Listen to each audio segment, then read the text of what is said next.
Muy, pero muy buenas tardes, saludo, ahora sí que sí, hasta me gusta cómo nos estamos acomodando porque así justamente es para darle equidad a cada uno de ustedes. Bienvenidas, bienvenidos. Salvador Frausto, periodista y director de investigaciones y asuntos especiales del Grupo Milenio. Bienvenido, buena tarde. Muy buena tarde, Marta Olivia, Daniela, Jorge. Un gran gusto arrancar la semana platicando con ustedes y con la audiencia. Gracias, buenas tardes. Daniela Pastrana, periodista, reportera de a pie y directora de Diario Red América Latina. Bienvenida, buenas tardes. Hola, ¿qué tal, Marta Olivia? Hola, Jorge. Hola, Salvador. Un gusto siempre. Gracias, bienvenida, buenas tardes. Y bueno, Jorge Meléndez, el más madrugador, periodista, profesor de la Facultad de Ciencias Políticas y Sociales de la UNAM. Bienvenido, buenas tardes.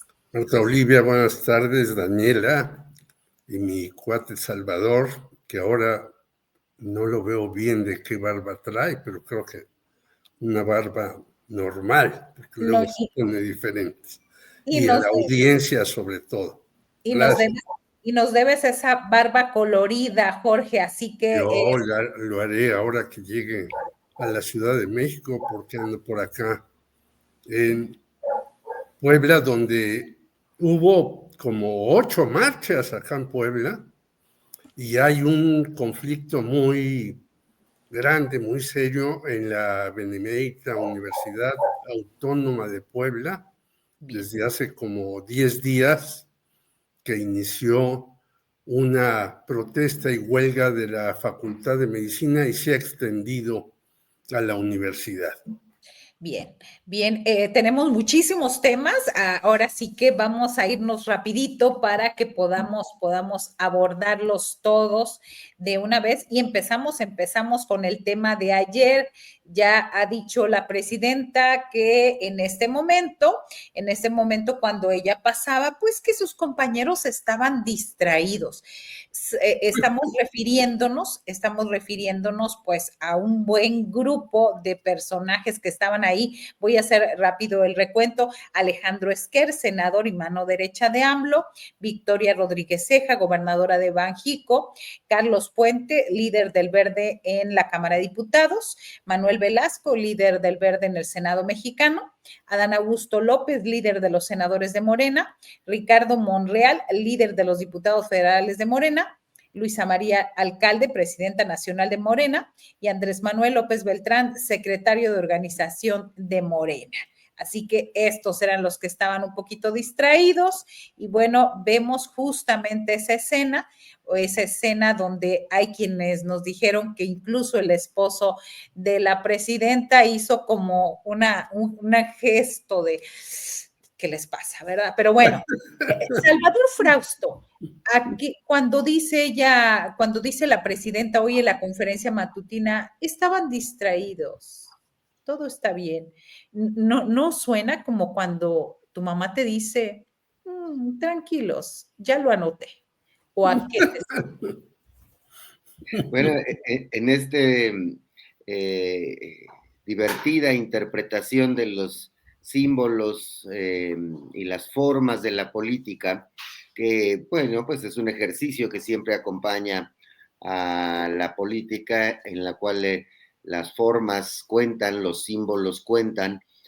A mí me parece efectivamente que andaban distraídos los dirigentes de Morena, que estaban tratando de hacerse una foto por su cuenta en el día del meeting para apoyar a la presidenta Claudia Sheinbaum y mostrar solidaridad frente al torbellino Trump y esta andanada de bravuconadas.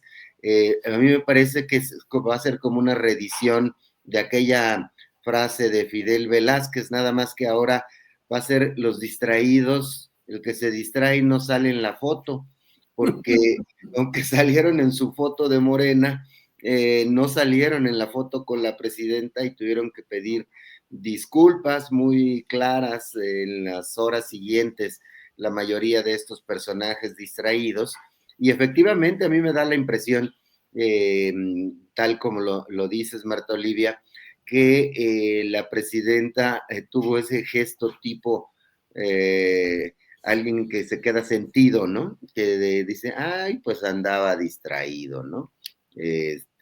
Ay, mi hijo, el que es despistado, ¿no? Sí me parece que va por ahí, pero a mí me parece que la presidenta tiene en unos segundos una actitud de que se empieza a acercar y luego dice, no estaban atentos, al menos tres de estos se han portado mal, vámonos para arriba, ¿no? Es decir, hay una actitud de la presidenta Claudia Sheinbaum, me parece, de cosechar políticamente lo que ya había hecho al manifestar abiertamente desde la mañanera del pueblo que no estaba de acuerdo en que la iniciativa de ley sobre el nepotismo se avalara para el 2030, sino que empezara a aplicarse desde el 2027, pero por lo que vimos una alianza entre varios líderes del partido, dirigentes legislativos como son Adán Augusto, Velasco, el del Partido Verde, Ricardo Monreal, incluso con la venia de Fernández Noroña, jugaron para aplazar esta iniciativa que le pone más reglas y más forceps al nepotismo hasta el 2030. Evidentemente, ese es uno de los choques políticos más importantes del arranque del sexenio. Me parece que distraídos, a veces rebeldes en otras circunstancias, estos liderazgos no están seguramente bien vistos por la presidenta Sheinbaum, no se han mostrado colaboradores, han interpuesto sus intereses particulares, como son obtener las gubernaturas de Guerrero, en el caso de los Salgado, como en el caso de los Monreal en Zacatecas y de los el Partido Verde en el caso de San Luis Potosí, la familia Gallardo. Entonces, sí, me parece que aquí el mensaje es el que se distrae, no va a salir en la foto. Muy bien. Y hay dos comentarios, precisamente, Daniela Pastrana, hay dos, uno de Silvia, dice, Marta, ¿no te suena ser una tempestad en un vaso de agua? Y otro, el profe Javier Juárez, que dice, en política la forma es fondo. Eso lo dijo Reyes Heroles hace Así es. mucho Daniela, tiempo. ¿a qué te suena?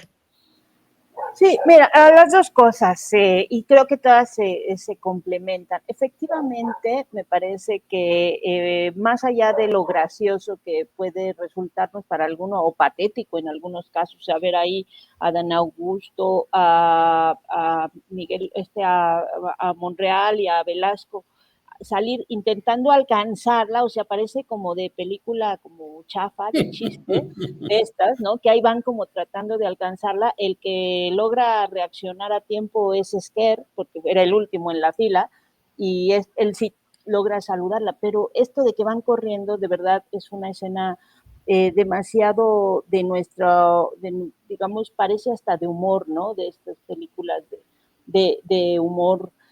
Podría ser un sketch político y no lo es. En ese sentido, se puede pensar que la forma, pues sí, es fondo y podría tener algún tipo de intención, sobre todo porque son los personajes que, como bien ha dicho ahorita Salvador, pues son personajes que en algún momento recientemente no han sido precisamente muy leales con algunos temas que se han tenido que definir en las cámaras legislativas.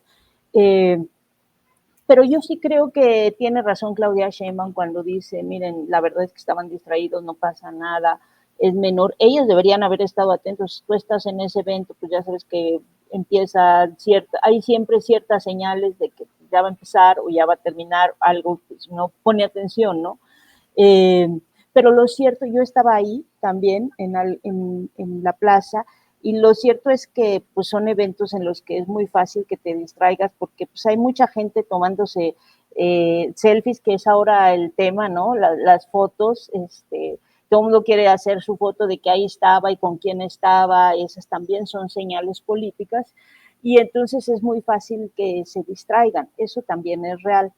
A mí lo que me llama la atención y lo que me parece muy, pues muy significativo es este sentimiento que ellos tuvieron, por lo menos Manuel Velasco y Adán Augusto López Ricardo Monreal, de disculparse públicamente de algo que, pues, si no lo hicieron con mala intención, como por qué una disculpa, ¿no?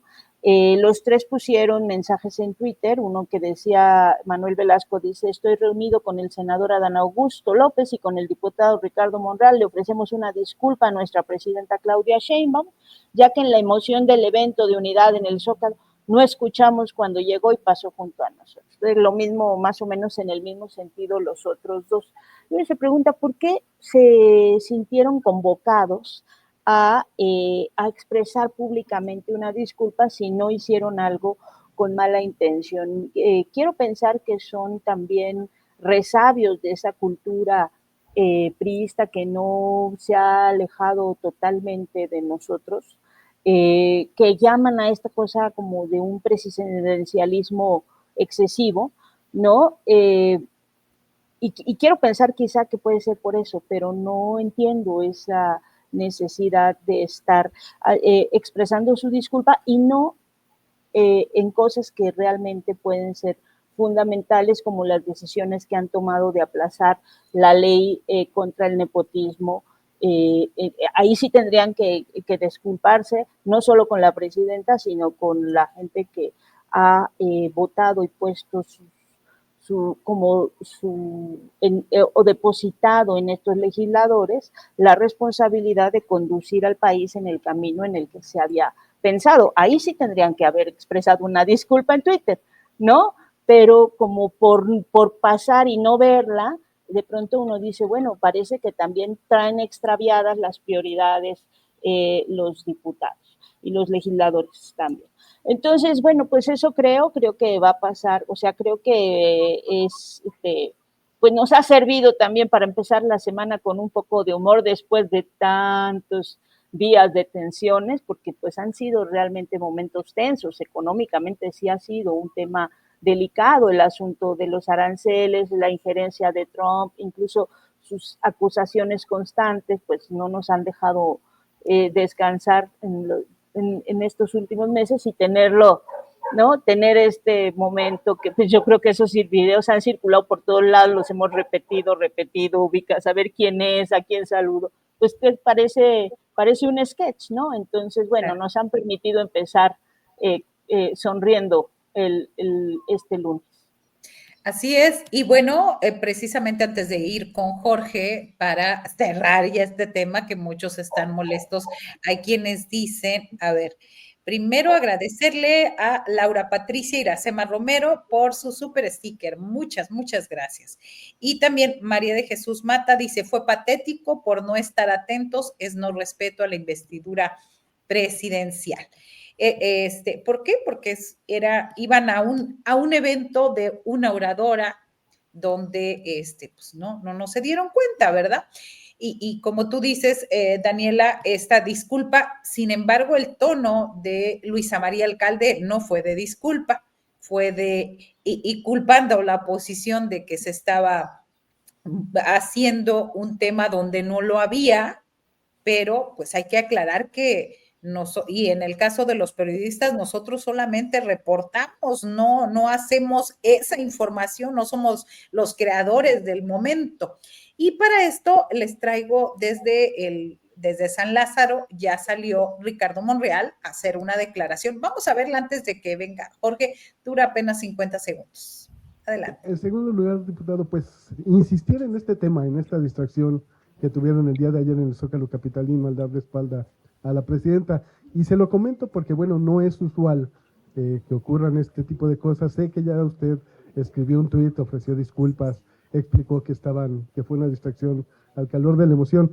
Pero yo quisiera escuchar una ampliación, una versión suya y sobre todo si ya para ustedes es un capítulo cerrado. Sí, para mí es un capítulo cerrado, ya lo expliqué. Y la presidenta fue muy inteligente, muy clara, y dijo, es un asunto menor, estaban distraídos. Yo me quedo con esa explicación. No tengo nada que agregar y creo que fue un error involuntario. Jorge, Primero, ¿qué agregar? Recordemos también eso, Ricardo Monreal escribió: errar es de humanos, rectificar es política. Jorge. bueno, primero, ya lo dijo alguien que nos escribió, desde hace muchos años, el maestro Reyes Heroles, que era un gran político y que tiene esos 3 tomos sobre el liberalismo en México, que son indispensables todavía en esta época, más ahora cuando todo se está derrumbando en muchas de las cuestiones teóricas y políticas. Él dijo: la forma es fondo. Y lo dijo y lo practicó. Incluso él estuvo en contra de un candidato a la gubernatura de Veracruz cuando era presidente del PRI, y él dijo: mi dedito no ha votado, y dijo que no. O sea, discrepó de la presidencia con su gran sabiduría política. Y yo creo que cuando uno va a un acto, hasta un concierto, pues no se pone a platicar con los cuates y demás, sino va a lo que va. Y estos señores, y más ahora que dice esto Monreal, es muy inteligente la doctora Claudia Sheinbaum. Pues claro que es muy inteligente. Si ellos están distraídos tomándose una foto con Andrés López Beltrán o con el que sea, pues ella tiene que pasar de largo y va a hacer lo que le tocaba en esa ocasión y no va a estar esperando que estos señores se volteen para saludarlo. Pero esto pareciera hasta una película de los hermanos Marx, que no tienen que ver nada con Carlos Marx, en donde hay una serie de situaciones jocosas porque no están haciendo lo que se debe. Y ya lo vimos en este asunto de la no nepotismo, que no hacen lo que se debe, sino que ellos están haciendo lo que quieren hasta el final. E incluso Ricardo Monreal dijo: pues nosotros no vamos a tener al tercer Monreal como gobernador. Y luego el señor Félix Salgado dijo: pues yo ya mejor me callo el pico, pero lo que decida la gente. O sea, todavía está esperando poder suceder a Evelyn Salgado en el 2030, aunque diga después que al 2036 él estará joven y demás. No, yo creo que hay aquí una serie de cuestiones que, si bien parecen anecdóticas, son parte de una política y nueva política. La señora Claudia Sheinbaum es muy amable, pero también muy disciplinada y muy exigente. Y si tiene a esta serie de personajes que ya tú nombraste, que ya los hemos visto en acción, a Dan Augusto Monreal y Velasco, pues ellos juegan para sí mismos, aunque digan que no, que están con la transformación del país y demás. Por lo tanto, yo creo que sí es algo que parece anecdótico, una cosa sin importancia, pero tiene sustancia, porque estos señores están, en efecto, sacándose selfies. Pues bueno, se los pueden sacar después de que termine la alocución de la doctora Sheinbaum con los que les den la gana, no antes, sino estar atentos a lo que van. Bien, gracias, Jorge. Y bueno, para cerrar esta ronda de comentarios respecto a ese tema, dice Argelia Novelo: ¿cuántos mexicanos no hubieran querido estar en esa fila privilegiada y no parpadear siquiera? Y bueno, hablando de parpadeos y demás, ¿cómo viste el mensaje, Salvador Frausto, el mensaje que dio la presidenta? A mí me parece que fue muy congruente con su actuación, las líneas perfectas para hablar en dos sentidos, que escucharan allá en Norteamérica, pero también un mensaje de unidad en lo concreto en nuestro país. Salvo todo el apoyo de los gobernadores, salvo Maru Campos, que se disculpó por un problema de salud, pero ahí estuvieron los priistas, estuvo Movimiento Ciudadano y estuvieron los panistas. Sí, destacaría, Marta Olivia, que efectivamente que es un mensaje muy sólido de unidad de la presidenta Claudia Sheinbaum, del respaldo popular que tiene su jefatura del Ejecutivo en México, en la cual pues se mostró ahí en la plancha del Zócalo, que ya es simbólico de estos gobiernos de la Cuarta Transformación, que tienen el apoyo del pueblo de manera muy sólida, y que hizo ese mensaje que llegara a los Estados Unidos, a Canadá, y que mostrara una consolidación de su estilo firme, pero negociador.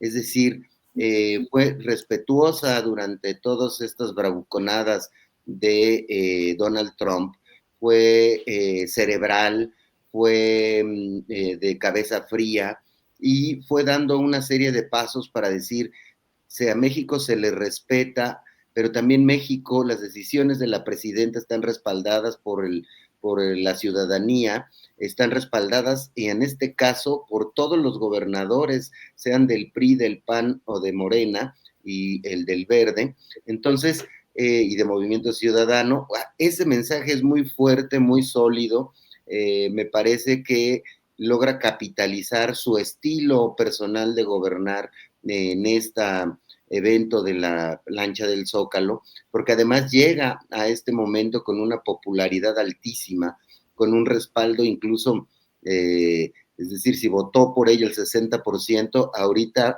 raya en el 80% de popularidad si promediamos las últimas encuestas, es decir, 20% de la gente que no votó por ella la está viendo con buenos ojos, y eso es fuertísimo, porque si medimos la popularidad de Donald Trump con estas acciones, Donald Trump ha perdido un par de puntos desde que ganó la presidencia hasta ahora. No todos ven en Estados Unidos con buenos ojos sus acciones de bravuconería, incluso él se quiebra porque hay una gran presión de los empresarios estadounidenses a este tipo de medidas que los están afectando a ellos. Nada más Elon Musk perdió en unas cuantas horas cuando dijo que ratificaba a esos 25% de aranceles, perdió $9,000 millones en unas cuantas horas, solo Elon Musk, y 8 de los 10 empresarios más ricos del mundo perdieron dinero. Me parece que solo los dueños de Google no han perdido tanto dinero como muchos otros grandes capitalistas. El estilo, Claudia, se consolida de una manera muy interesante, y cerraría mi comentario retomando lo de la foto. Yo creo que el error al que se refiere Ricardo Monreal, el error de no poner atención en ese momento, terminó exhibiendo las diferencias entre algunos de estos dirigentes partidistas y la presidenta Claudia Sheinbaum.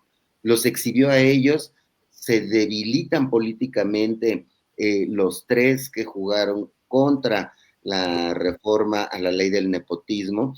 No me parece que se debiliten Luisa María Alcalde o Andy López Obrador. Ellos están en su chamba, están en lo suyo, a lo mejor incluso se los chamaquearon, si lo vemos de otra manera, pero ellos están jugando a afiliar 10 millones y han mostrado que el partido va a poner candados para no postular a familiares de políticos en las entidades. Entonces, me parece que los grandes perdedores de la selfie distraída fueron Adán Augusto, Velasco y el experimentado Ricardo Monreal, sobre todo ellos tres.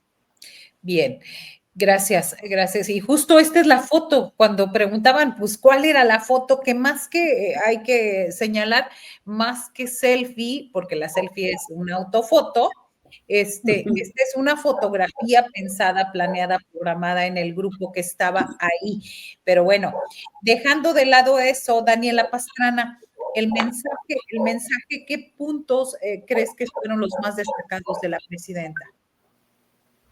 Bueno, hubo varios que básicamente ya había dicho en la conferencia. A mí me parece muy importante que haya delineado ya la forma, o sea, o como su estrategia de mediano plazo, de ya más permanente para el tema, pues digamos, como el plan económico, que ya lo tenía disgregado, pero ahí lo concentró, ¿no? ¿Qué es esto? Es fortalecer el mercado interno, aumentando el salario mínimo, ampliar la autosuficiencia de alimentos y energéticos, y ahí hay que poner mucho ojo en el tema, por ejemplo, del maíz y del litio, promover la inversión para crear empleos, la inversión pública, y ahí está todo el asunto de los trenes que ya van a empezar, promover la producción nacional con el Plan México, que es esta estructura que incluso hoy dijo que ya le había ayudado mucho a organizar Rogelio Ramírez de la O antes de dejar la Secretaría de Hacienda, y fortalecer los programas de bienestar con los 3 nuevos de su administración.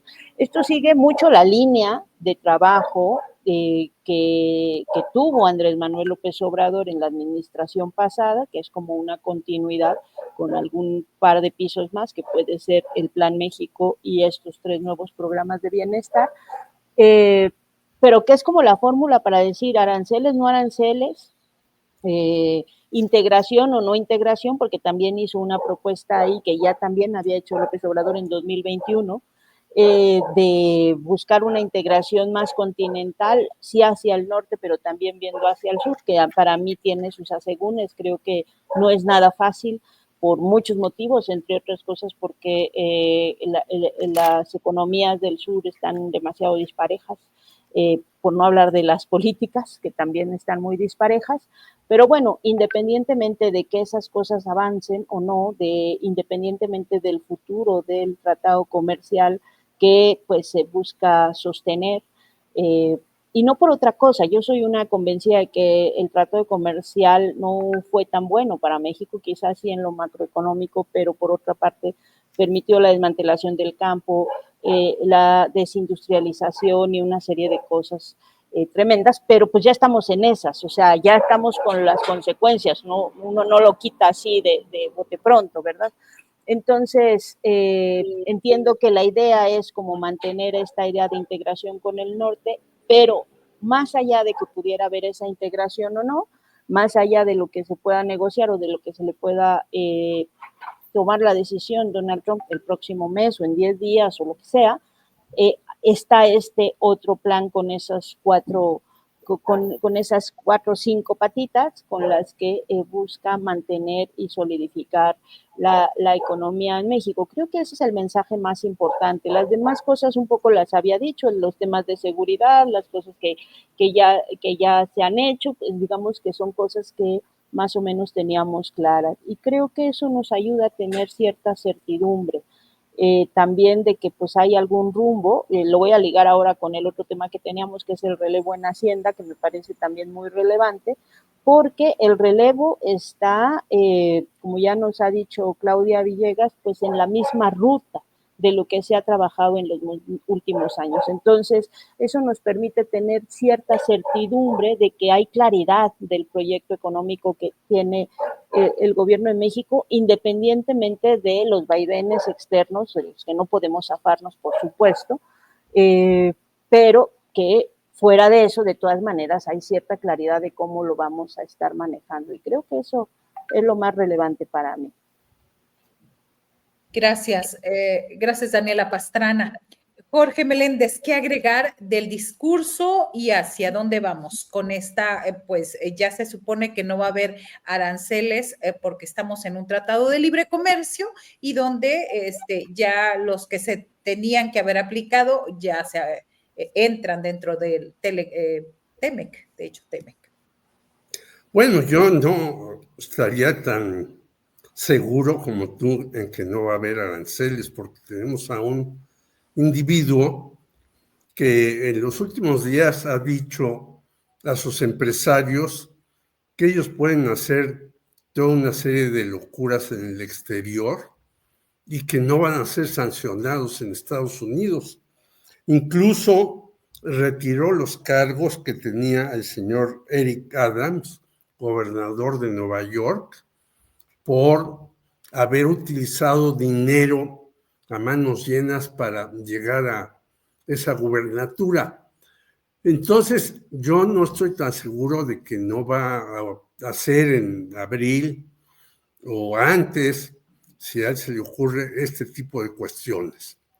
Yo creo que el discurso de Claudia Sheinbaum importa primero porque no hubo en el acto multitudinario, que se dan cifras que a mí me parecen pues muy grandes, de 350,000 en el Zócalo, que no caben ahí ni de chiste, pero eso no importa. No hubo, por fortuna, ni quema de banderas de Estados Unidos, ni quema de monigotes de Trump, o cosas así que hubieran sido para mí difíciles después del acto. Que estos ciudadanos tan simpáticos que están arriba desde hace muchos años hagan sus tonterías, es lo de menos, pero fue un acto controlado. Segundo lugar, yo creo que la doctora Sheinbaum dio noticias antes que sí son muy importantes. Por ejemplo, hacer con una empresa que se llama Sempra una planta fotovoltaica en La Rumorosa con una inversión de $3,500 millones, que esto ahona a las economías limpias, que es lo que ella quiere y que tiene ahora prioridad, a pesar de que el señor Donald Trump diga que no, que hay que seguir sacando más petróleo y carbón y fracking y demás. Bueno, ella está por otra vertiente que creo que es muy importante.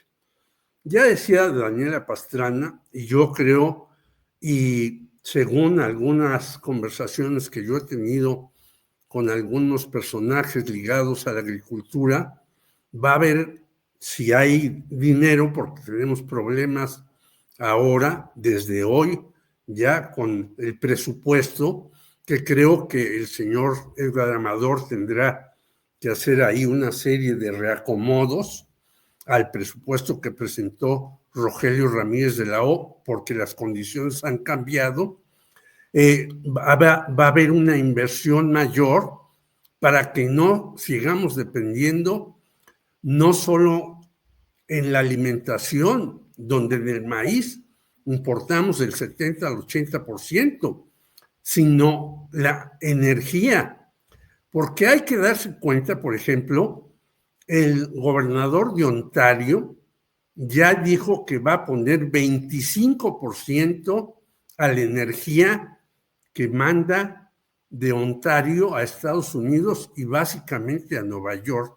Imaginemos que México sufre de un recorte de energía por Estados Unidos, pues la cosa se pone catastrófica. Por eso hablaba yo de la planta de Sempra fotovoltaica. Hay que recordar que la señora Claudia Sheinbaum hizo un proyecto maravilloso cuando fue jefa de gobierno en la central de Abastos, en donde toda la energía que hay en la central de Abastos está por celdas fotovoltaicas. Esas son las cuestiones que a mí veo más importantes, que parecen no muy relevantes en su discurso. y terminaría para no alargarme, ella dijo, tenemos que hacer un tratado, pero no solamente el TEMEC, sino con toda América, para competir con los países orientales que están ligándose, Japón, Corea y demás, y tienen relación con China, y los países europeos que ya ven en Estados Unidos a un enemigo. Claro. Ya lo han dicho quienes están ahí. Entonces, que la señora Claudia Sheinbaum le mande el mensaje a Donald Trump, hay que hacer un verdadero tratado con toda América para resistir lo que viene, me parece importantísimo. Y con eso termino. Gracias, Jorge. Y bueno, pasamos a otro tema, Isabel Miranda de Wallace. Isabel Miranda de alguna, ahora sí que como le quisieran llamar, María Isabel Miranda Torres o Isabel Miranda de Wallace. Este personaje, pues, política, fundadora y presidenta de la Asociación Civil Alto al Secuestro, ganadora del Premio Nacional de Derechos Humanos en el 2010 de manos de Felipe Calderón, siendo presidente, muy amiga y cercana a Genaro García Luna, sentenciado allá en los Estados Unidos. Decía hace unos momentos atrás, lo entrevistó a Ricardo Rafael, lo entrevistó Julio Astillero, y donde señala que incluso su muerte, pues él dice que no hay certezas porque ni el hospital ABC ha sido claro con lo de la hospitalización de la señora, no se sabe qué cirugía era, no se sabe exactamente la hora de la muerte, y queda como muy confusa toda esta situación de esta muerte de Isabel Miranda de Wallace. ¿Qué agregar, Salvador Frausto, al respecto de este caso tan polémico, sobre todo que esta fabricación de culpables que hizo Isabel Miranda, donde un caso fabricado, donde esas personas todavía siguen procesadas, todavía siguen en la cárcel por los dichos y la protección gubernamental a esta señora? Pues en primer lugar, ya quiero leer el libro de Ricardo Rafael.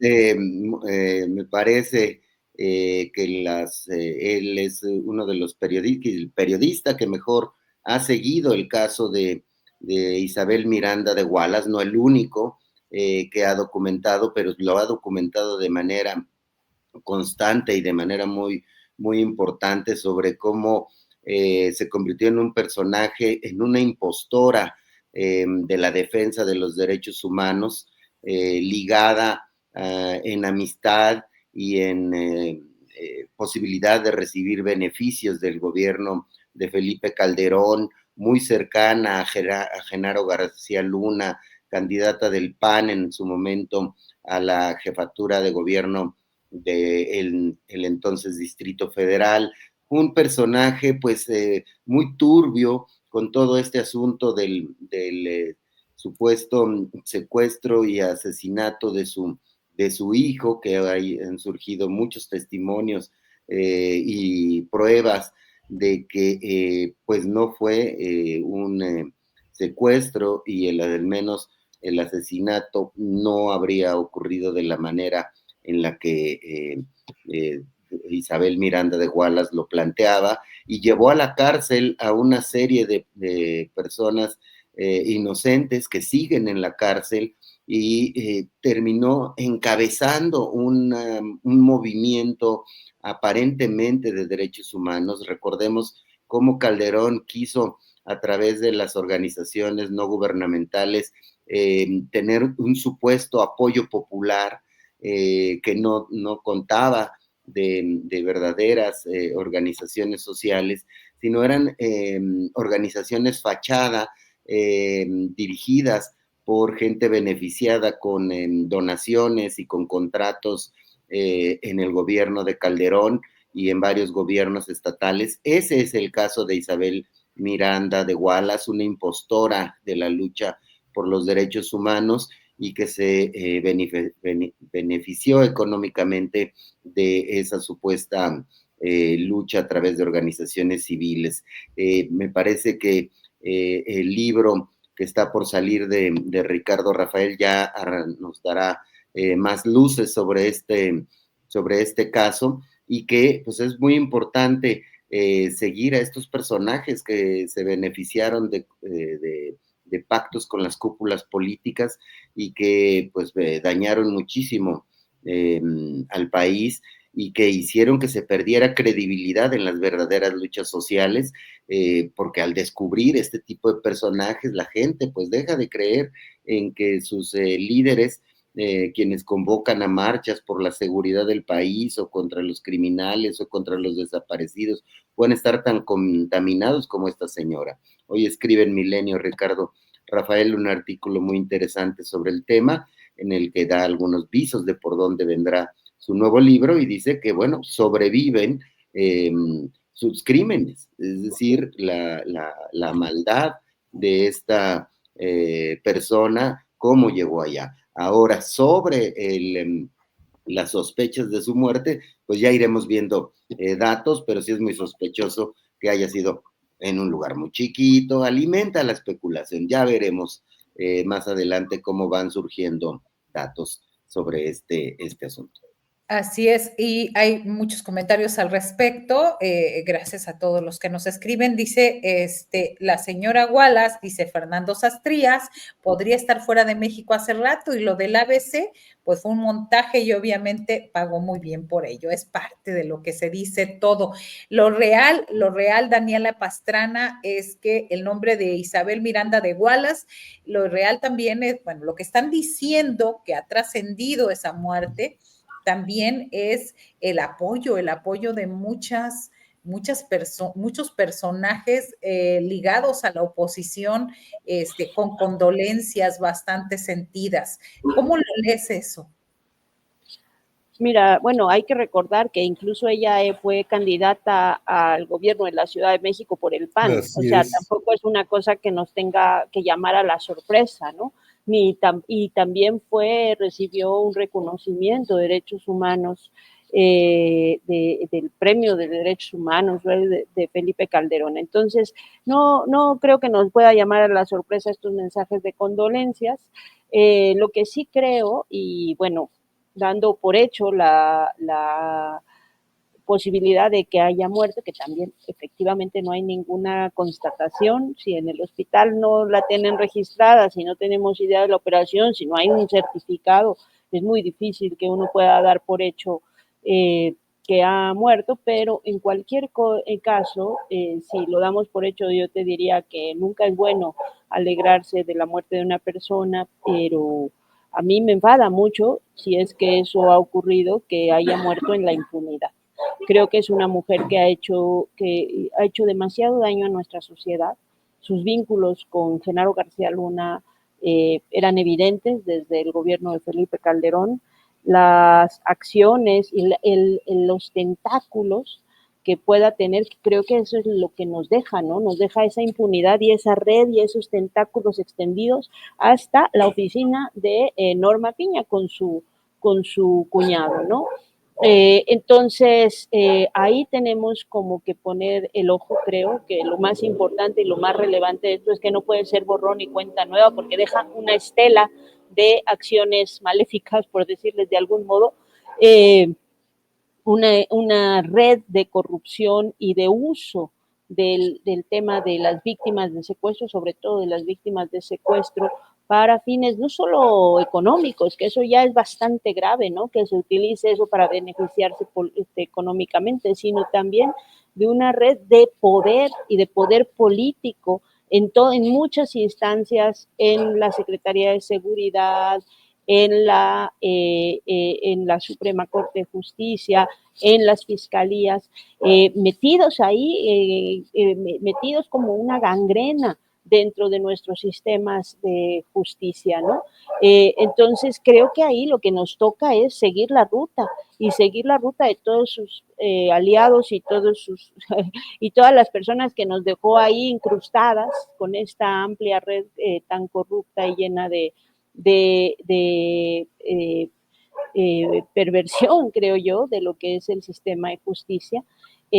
Más allá de que ella pues quedó en la impunidad, creo que nos toca seguir rastreando. Creo que el libro de Ricardo Rafael será fundamental, es un libro que todos los mexicanos tenemos que leer, porque efectivamente es quien más ha documentado la historia de esta mujer, y entonces ahí vamos a encontrar buenas parte de esas pistas y hay que seguirlas, tratar de desmontar todas sus conexiones, porque eso es lo que nos deja de herencia en el caso efectivamente de que haya fallecido. Así es, y bueno, también en esta entrevista que le dio a Julio Astillero, Ricardo Rafael decía que todavía el jueves pasado movía los hilos en la Fiscalía General de la República y casualmente también fallece, curiosamente, el 8 de marzo y a días de que saliera el libro de Ricardo Rafael, que también aclaró que ese artículo que publica hoy Milenio fue, lo hizo antes de que supiera de su muerte. Esto, ¿qué tiene que ver, Jorge Meléndez, además de lo que quieras agregar de Isabel Miranda de Wallace, esto con la solicitud muy sentida de los mexicanos de que haya un mejor escenario en el Poder Judicial? Bueno, tiene que ver muchísimo, porque tú has señalado que en el Poder Judicial todavía tenemos personajes, no solamente de Isabel Miranda de Wallace, sino de Genaro García Luna y de una serie de personajes. Bueno, el fiscal ahora ya se ha puesto a trabajar, o ya lo puso a trabajar Claudia Sheinbaum, pero hay que recordar cómo le puso Temoris Greco a este señor Gers Manero, el fiscal pantuflas, porque no hacía absolutamente nada. Ahora ya se puso a trabajar, pero dentro de la propia Fiscalía General y en muchas otras fiscalías, seguramente hay personajes, porque hay cuestiones a resolver muchísimas y están trabadas, no se mueve nada. Yo creo que hay que leer con puntualidad el libro de Ricardo Rafael, La fabricación, y coincido plenamente con Daniela Pastrana.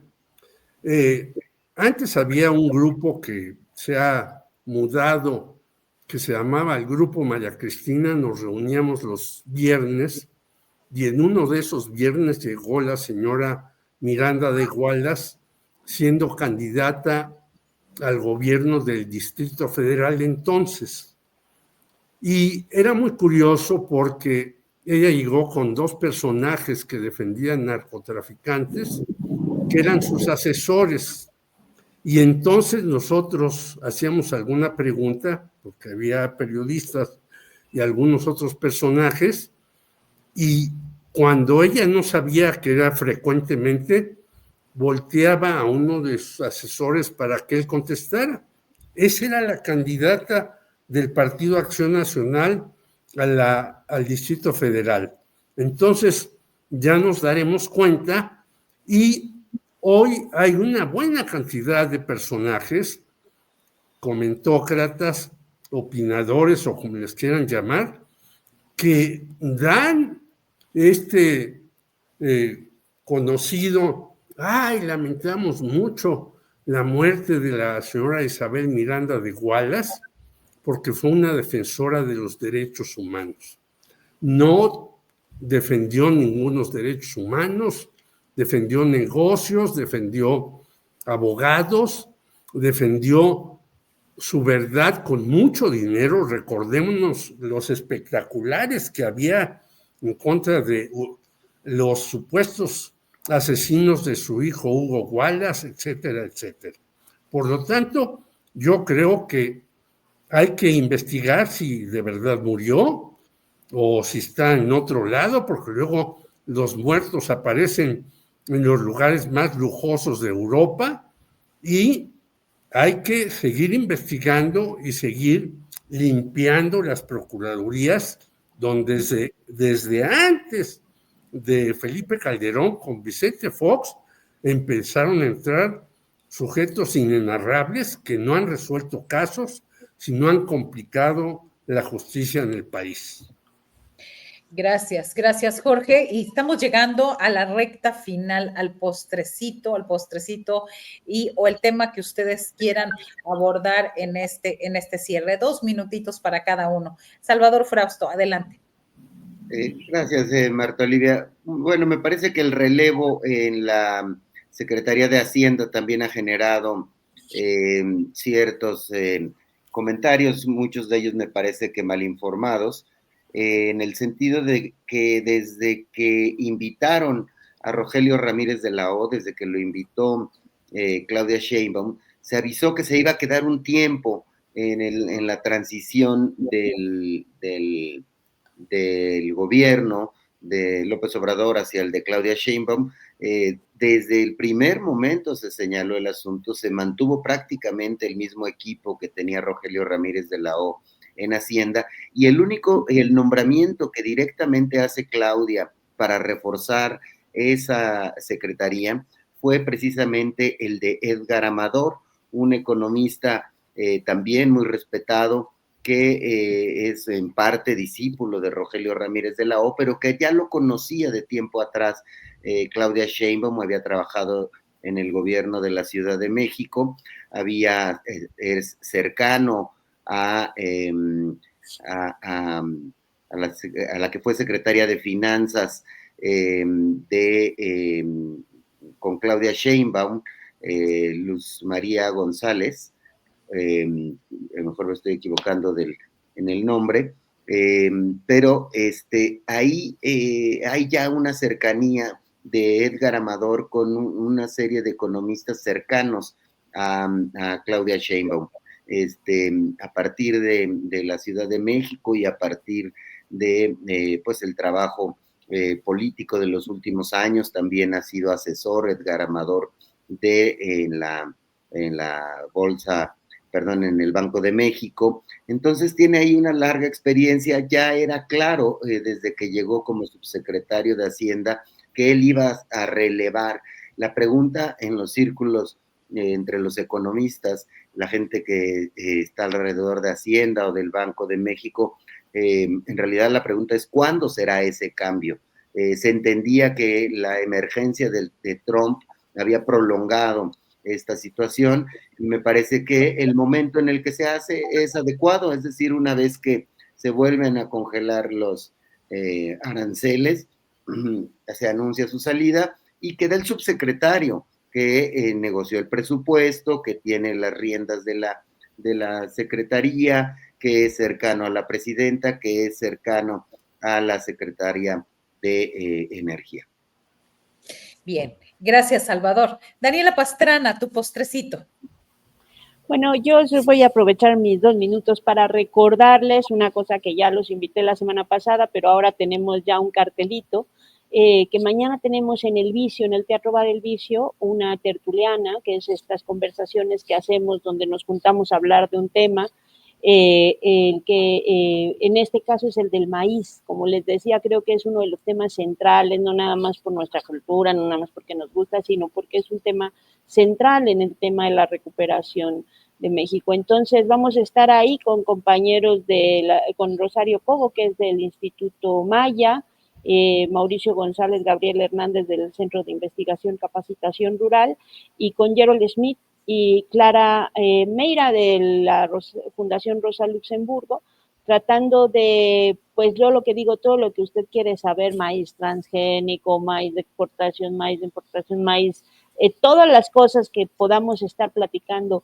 ahorita en torno a el maíz como un elemento muy importante para la soberanía alimentaria, ahí vamos a estar platicando, lo vamos a transmitir en el canal de YouTube de Pie de Página, pero pues siempre son conversaciones mucho más agradables en el contacto directo. Entondos, invitados los 3, por supuesto, invitar a toda la audiencia. Lo va a moderar Ingrid, que yo la estoy tratando de traer siempre al periodismo, a nuestra chilena favorita. Entonces ya hoy dije, hoy ya no modero, hoy voy a estar de invitada, va a estar Ingrid Urgelles moderando, y creo que es un tema del que tenemos que empezar a entender muchísimas cosas, no nada más a comernos los ricos elotes, que nos gusta mucho, sino empezar a entender todas las implicaciones que tiene para la posibilidad también de salir de estas dependencias económicas. Entonces, ahí mañana martes a las 7 de la noche en el Teatro Bar El Vicio en Coyoacán,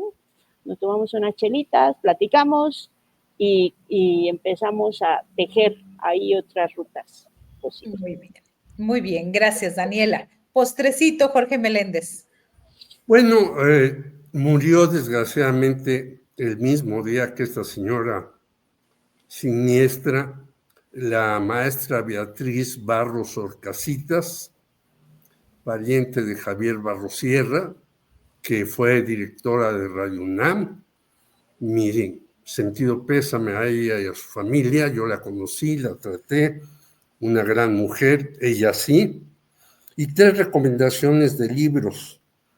Uno de Chris Miller que se llama La Guerra de los Chips. Otro de Michael Pettis y Matthew Klein que se llama Las guerras comerciales son guerras de clase. Y finalmente del gran maestro Zygmunt Bauman, un libro reciente, él tiene una obra vastísima, polaco, que se llama La modernidad líquida, para que sepamos qué estamos viviendo realmente en este momento. Estos 3 libros, yo creo que aparte de Ricardo Rafael, la fabricación, que leeremos muy atentos, son indispensables en estas horas para ver cómo se cambian las cosas y de esa modernidad que teníamos económica hemos pasado a una modernidad donde hay una serie de broncas espantosas. Gracias y nos vemos la próxima semana. Abrazos a todos y a la audiencia también. Gracias, Jorge Meléndez. Oigan, también nos dicen mucho en los comentarios que otra suspicacia en el caso de Wallace, ya nada más para cerrar, pues es que la incineraron muy rápido. Entonces, cuando todavía no se conoció ni siquiera el acta de función. Ahora sí que ya nada más mi mini postrecito para despedirlos. Gracias por esta vez, Salvador Frausto, Daniela Pastrana, Jorge Meléndez. Siempre es un gusto tenerlos como cada lunes. Nosotros también. Abrazos. Abrazos. Buena semana. Gracias. Excelente semana.